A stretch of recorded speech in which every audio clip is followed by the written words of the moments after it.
Hello everyone, আজকে তোমাদের সাথে পদার্থ প্রথম পত্রের সপ্তম অধ্যায় পদার্থের গাঠনিক ধর্মের একটা গুরুত্বপূর্ণ গাণিতিক সমস্যা সলভ করব। কারণ এই টাইপের প্রশ্ন কিন্তু সামনে তোমাদের বোর্ড পরীক্ষা বা অ্যাডমিশন টেস্টে কিন্তু চলে আসতে পারে। তো প্রশ্ন কি দেওয়া আছে? প্রশ্ন দেওয়া আছে 1 লিটার পারদের উপর 2 নিউটন বল প্রয়োগ করলে আয়তন 2 গুণন 10⁻⁶ মিটার কিউব হ্রাস পায়। বলছে ক্ষেত্রফল 2 গুণন 10⁻³ মিটার স্কোয়ার হলে পারদের আয়তন গুণাঙ্কটা কত হবে সেটা আমাদের নির্ণয় করতে বলছে। তো এটা আমরা কীভাবে সলভ করব? তো এটা যদি সলভ করতে সর্বপ্রথম কাজ হলো আগে আমাদের ডাটাগুলো আগে লিখে নেওয়া যায়। আমাদের এখানে কী কী তথ্য দেওয়া ছিল।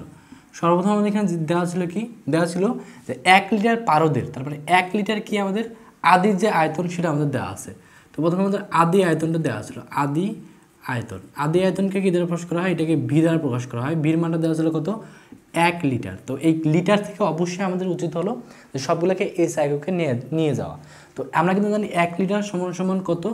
1 গুণন 10⁻³ মিটার কিউব, এটা কিন্তু লেখা যায়। তারপর দেখা আছে আয়তন কতটুকু হ্রাস পায় সেটা দেওয়া আছে। তাহলে আয়তন যেটা হ্রাস পাইছে সেটাকে কি প্রকাশ করা হয়? যে আয়তন যে হ্রাস পাইছে সেটাকে প্রকাশ করা ডেল ভি দ্বারা। সেটা মান কত দেওয়া আছে? 2 গুণন 10⁻⁶ মিটার কিউব, এতটুকু হ্রাস পায়। তো আমাদের ক্ষেত্রফলটা দেওয়া আছে। ক্ষেত্রফলকে কী দ্বারা প্রকাশ করা হয়? ক্ষেত্রফলকে প্রকাশ করা হয় এ দ্বারা। তাহলে এখানে আমাদের এর মানটা দেওয়া আছে। এ কত দেওয়া আছে? 2 গুণন 10⁻³ মিটার কিউব, এটা দেওয়া আছে। তো সেক্ষেত্রে বলছে পারদের আয়তন গুণাঙ্ক কত। তো আয়তন গুণাঙ্ক যেহেতু বের করতে বলছে এবং আয়তন গুণাঙ্ককে কী দ্বারা প্রকাশ করা হয়? আয়তন যে গুণাঙ্ক সেটাকে প্রকাশ করা হয় কে বা বি দ্বারা, এটা ইকুয়াল টু হোয়াট। তো সেক্ষেত্রে আমরা কোন সূত্র বলবো? তো যেহেতু আমাদের এখানে কী কী দেওয়া আছে, এখানে আমাদের বলের মানটাও দেওয়া ছিল। এখানে বলটা দেওয়া ছিল, এফ এর মানটা দেওয়া ছিল, বল এফ এর মানটাও কত দেওয়া ছিল? 2 নিউটন কিন্তু দেওয়া ছিল। তো সেক্ষেত্রে কিন্তু আমরা জানি কি যে আয়তন গুণাঙ্ক বের করার সূত্র কে সমান সমান F V by A del V. তো কখন আমরা এটা নিব? যখন আমাদের এফ এর মানটা দেওয়া থাকবে। তো এখানে যেহেতু এফ এর মানটা দেওয়া আছে, তো আমরা লিখতে পারি আয়তন গুণাঙ্ক কে সমান সমান কী হবে? এফ ভি বাই কত? এ ডেল ভি, এটা কিন্তু লেখা যায়। তো এফ এর মান আমাদের কত দেওয়া আছে? এফ এর মান আমাদের এখানে দেওয়া ছিল কত? 2 নিউটন। তাহলে 2 ভির মানটা কত দেওয়া ছিল? 1 গুণন 10⁻⁻³। আবার এখানে এ মানে কি? ক্ষেত্রফল, এবং ক্ষেত্রফলটা কত দেওয়া ছিল? ক্ষেত্রফল এ এর মানটা দেওয়া ছিল কত? 2 গুণন 10⁻⁻³। আর ডেল ভি মানে হলো আয়তন কতটুকু হ্রাস পাইছে বা আয়তন কতটুকু পরিবর্তন হয়েছে, সেটার মান দেওয়া ছিল কত? 2 গুণন 10⁻⁶। তো এখান থেকে যদি ক্যালকুলেশন করি তাহলে কে এর মান কিন্তু একবার চলে আসবে। তো এটা আমরা কীভাবে ক্যালকুলেশন করব? তো আমাদের কাছে যদি ক্যালকুলেটর থাকে তাহলে সর্বপ্রথম আমরা কী করবো? ভাগ চিহ্ন দেবো, উপরে লিখবো 2 গুণন 1 গুণন 10⁻⁻³ নিচে কত? 2 গুণন 10⁻⁻³ আমাদের হবে গুণ 2 গুণন 10⁻⁻6। তাহলে এখান থেকে হিসাব করলে আমাদের মানটা কত আসবে? আমাদের মানটা আসবে হলো যে আমাদের সরাসরি মানটা আসতেছে কত? আমাদের 500 গুণন 10⁻³ এবং এর একক কী হবে?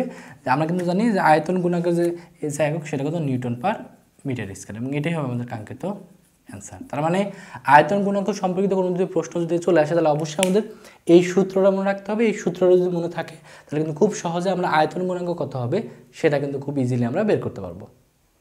এখন আমরা এই প্রশ্নটি সলভ করব। তো প্রশ্নটি কী দেওয়া আছে? প্রশ্নটি দেওয়া আছে কোনো তারের দৈর্ঘ্য 3 মিটার এবং ভর 20 গ্রাম, 50 নিউটনের টানে এর দৈর্ঘ্য 1 মিলিমিটার বাড়ে। তারের ঘনত্ব যদি 7.5 গুণ 10⁻³ কেজি পার মিটার কিউব হয়, তাহলে সেক্ষেত্রে এর ইয়ংয়ের গুণাঙ্ক কত সেটা আমাদের নির্ণয় করতে বলছে। তো সেক্ষেত্রে সর্বপ্রথম আমরা কী করবো? আগে ডাটাগুলো লিখে নিব। কেন আগে ডাটাগুলো লিখবো? কারণ ডাটাগুলো লিখলে আমাদের সূত্র কোনটা পড়বে সেটা ফেলতে সুবিধা হবে।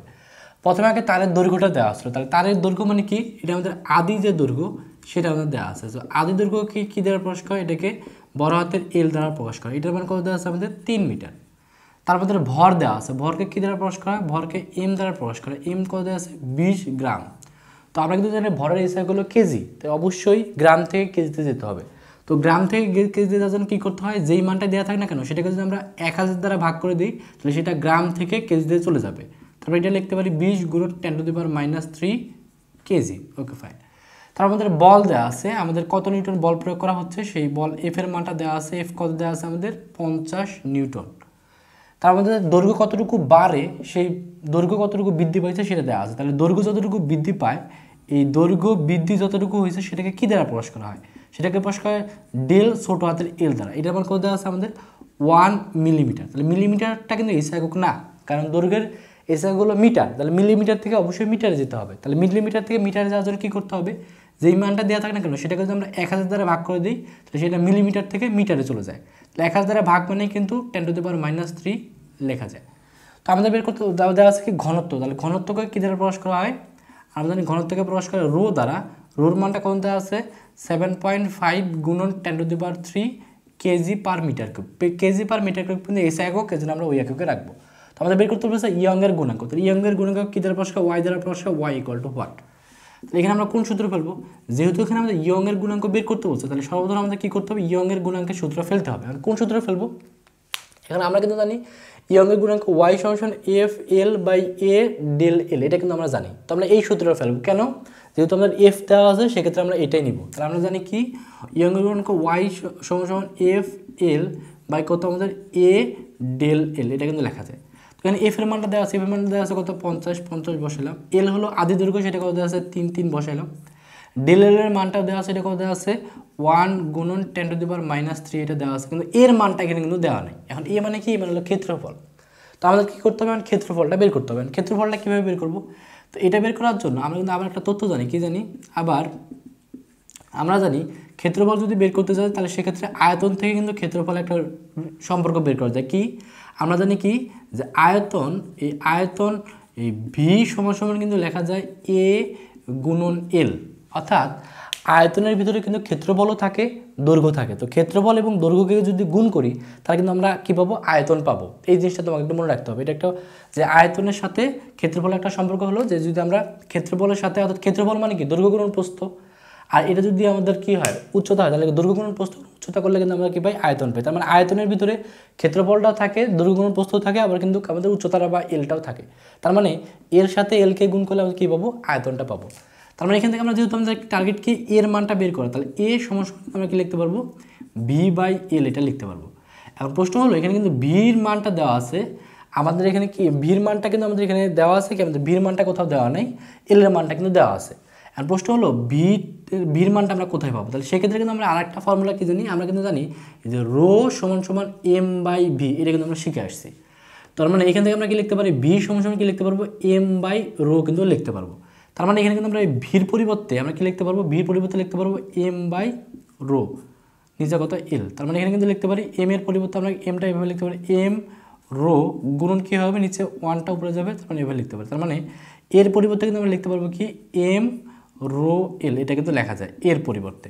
তার মানে এখন এর মানটা আমরা এখানে বসাবো। এখন এর মানটা কীভাবে বসাবো, এ সমান এখানে লিখতে পারি কি এম, তাহলে লিখতে পারি রো এল, এটা লিখতে পারি। তাহলে এখন মানগুলোকে বসাই, উপর হলো 50 গুণন 3, নিচে এম এর মানটা কত, এমটা কিন্তু দেওয়া ছিল, কত দেওয়া ছিল যে 20 গুণন 10⁻³ রোর মানটা দেওয়া ছিল, ঘনত্বের মানটা দেওয়া ছিল কত 7.5 গুণন 10⁻³ এল এর মানটা কত দেওয়া ছিল, এল দেওয়া ছিল 3 গুণন 1 গুণন 10⁻³ তো এখন এই সম্পর্কটুকু কিন্তু আমরা কী করবো, একবারে ক্যালকুলেশন করবো। এখন একবারে কীভাবে ক্যালকুলেশন করে, ক্যালকুলেটর আমরা একবারে ক্যালকুলেশন করতে পারবো।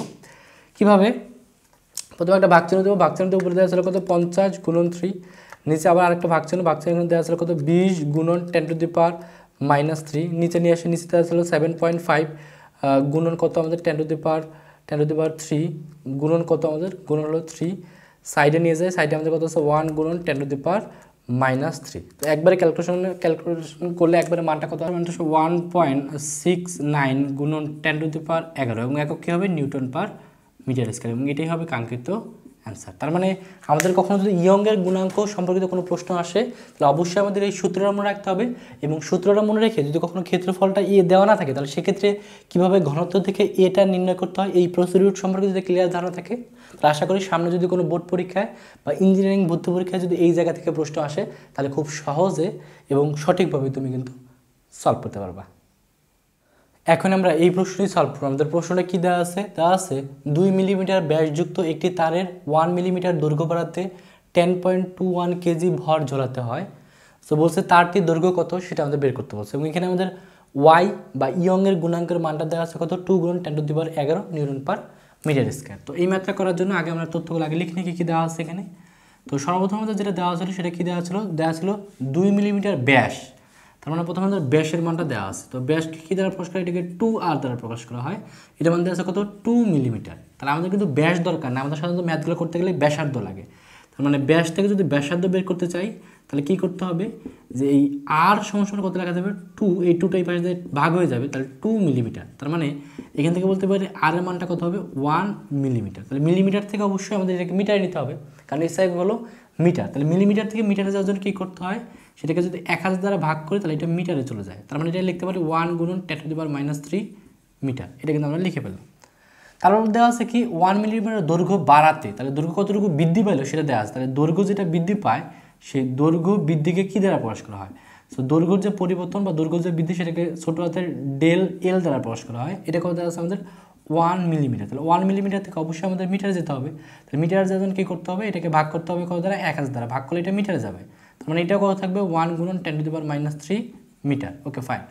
তার মধ্যে ভর দেওয়া আছে, তাহলে ভরকে কী দ্বারা প্রকাশ করা হয়, এটাকে এম দ্বারা প্রকাশ করা হয়। এম এর মান কত দেওয়া আছে 10.1 কেজি, এটা এস একক কেজি, কেজিতেই রাখবো। সেক্ষেত্রে যে তারটির দৈর্ঘ্য কত, অর্থাৎ আদি যে দৈর্ঘ্য, সে আদি দৈর্ঘ্যটা আমাদের বের করতে হবে। তাহলে আদি দৈর্ঘ্যকে কী দ্বারা প্রকাশ করা হয়, এটাকে আমাদের এল দ্বারা প্রকাশ করে, বড় হাতের এল দ্বারা। এই বড় হাতের এলটা আমাদের বের করতে বলছে। এখানে আমাদের বড় হাতের যে এল সেই এলটা বের করতে হবে। এবং সেক্ষেত্রে আমাদের ওয়াইয়ের মানটা বা ইয়ংয়ের গুণাঙ্ক ওয়াইয়ের মানটা দেওয়া আছে, সেটা কত দেওয়া আছে আমাদের 2 গুণন 10⁻11 নিউটন পার মিটার স্কয়ার। তাহলে সেক্ষেত্রে কোন সূত্র ফেলবো, তো আমরা কিন্তু ইয়ংয়ের গুণাঙ্ক বের করার জন্য আসলে দুইটা সূত্র জানি। সো দুইটার ভিতরে কোনটা ফেলবো, একটা আমরা জানি যে ইয়ংয়ের গুণাঙ্ক ওয়াই সমান FL বাই A del L equal to MGL by pi R square del L। তাহলে কোনটা ফেলবো, যেহেতু এখানে আর এর মানটা দেওয়া আছে তাহলে অবশ্যই আমরা ওয়াই সমান এই মানটা নিব। তাহলে আমরা কি লিখতে পারি, ওয়াই সমান আমরা কি জানি MGL বাই কত আমাদের পাই আর স্কয়ার del L। তাহলে এখানে এই এল এর মানটা বের করতে বলছে। এটা কি লিখতে পারি MGL সমান ওয়াই গুণন পাই আর স্কয়ার del L, এটা কিন্তু লেখা যায়। তার মানে যেহেতু আমাদের এল এর মান বের করতে হবে, এল সমান কি লিখতে পারবো ওয়াই গুণন পাই আর স্কয়ার গুণন del L ভাগ আমাদের নিচে কত থাকবে MG। এখন ওয়াইয়ের মানটা বসে, ওয়াইয়ের মানটা কত দেওয়া আছে, ওয়াইয়ের মানটা দেওয়া আছে 2 গুণন 10⁻11 গুণন পাইয়ের মানটা তো জানি 3.1416, আর এর মানটা কত দেওয়া আছে 1 গুণন 10⁻³ তার উপরে স্কয়ার গুণন del L এর মানটা দেওয়া আছে কত 1 গুণন 10⁻³ তো নিচে আমাদের এম এর মানটা দেওয়া আছে, এমটা কত দেওয়া ছিল আমাদের, এমটা দেওয়া ছিল কত 10.21 এবং জির মানটা কত 9.8। এখন এটাকে আমরা ক্যালকুলেশন করলে কিন্তু এল এর মানটা পেয়ে যাবে। এখন কত আসে এটা আমরা একটু দেখি। তো সর্বপ্রথম কী করবো, আগে লিখবো ভাগ চিহ্ন দিয়ে 2 গুণন 10⁻11 সাইডে নেব গুণন 3.1416 গুণন ফার্স্ট ব্র্যাকেট 1 গুণন 10⁻³ ব্র্যাকেট ক্লোজ, তার উপরে কত স্কয়ার, তারপর আমরা কত নেব গুণন 1 গুণন 10⁻³ নিচে আমাদের কত আসছে 10.21 গুণন 9.8। তো হিসাব করে আমাদের মানটা আসতেছে 6.279 এবং এর একক কী হবে, যেহেতু দৈর্ঘ্য সবগুলো আমরা এস এককে রাখছি, দৈর্ঘ্যের একক কী হবে, এস এককে হবে মিটার, এবং এটাই হবে কাঙ্ক্ষিত অ্যান্সার। তার মানে ইয়ংয়ের গুণাঙ্ক সম্পর্কিত কোনো প্রশ্ন আসলে অবশ্যই আমরা এই 1 নম্বর সূত্র মনে রাখবো, কারণ 1 নম্বর সূত্র মনে রাখতে পারলে তাহলে কিন্তু এই ধরনের প্রশ্ন আসলে আমরা খুব সহজে সলভ করতে পারবো। তো আজকের ক্লাসটা এই মতো থাকবে। পরবর্তী ক্লাসে আমরা পদার্থের গাঠনিক ধর্মে এই অধ্যায়ের আরও যে গুরুত্বপূর্ণ যে প্রশ্নগুলো পরীক্ষার জন্য খুবই গুরুত্বপূর্ণ সেই প্রশ্নের সলভ নিয়ে খুব দ্রুত চলে আসবো। তো সেই ক্লাসটা দেখার আমন্ত্রণ জানিয়ে আজকের মধ্যে এখানে বিদায় নিচ্ছি। সকলে ভালো থাকো, সুস্থ থাকো, খোদা হাফেজ।